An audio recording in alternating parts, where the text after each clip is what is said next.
Patriotism, a word that inspires pride, unity, and sacrifice. A word that can make a man cry hearing his national anthem or lay down his life for a flag. On the surface, it seems noble.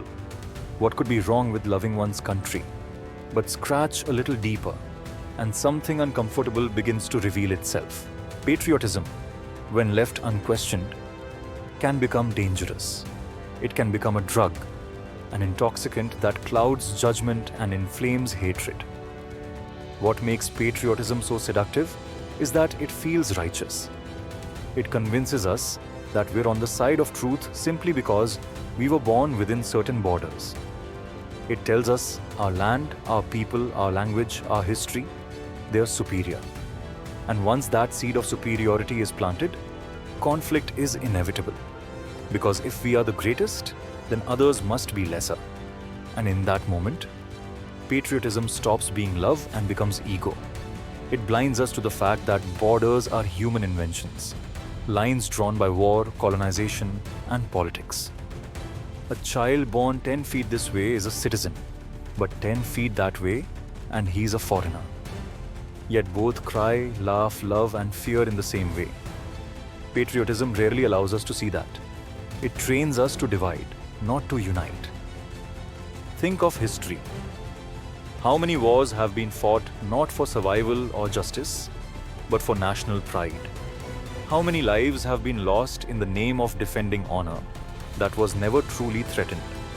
Even today, hatred between nations is not always based on reason, but on collective memory of humiliation, revenge, and wounded pride passed down like a family heirloom. And the more we glorify patriotism, the more we fuel that memory. And then comes the high, the thrill of chanting slogans in a crowd, the chest-thumping pride during national events, the rush of feeling part of something larger than yourself. It is addictive.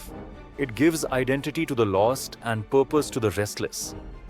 And like any intoxicant, it makes you forget your deeper self.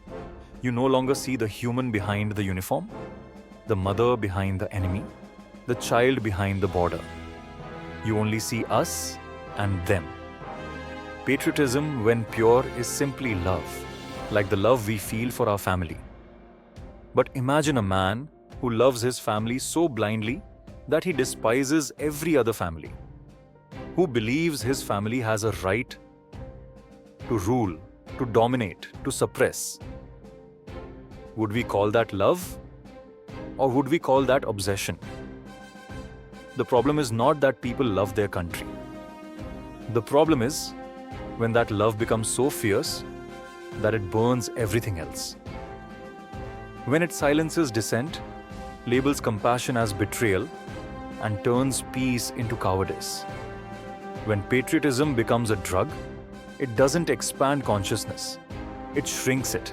In truth, the earth has no borders. The sky does not recognize nations. The rivers flow across boundaries without passports. And we too are not born with flags in our hands. We are taught to carry them.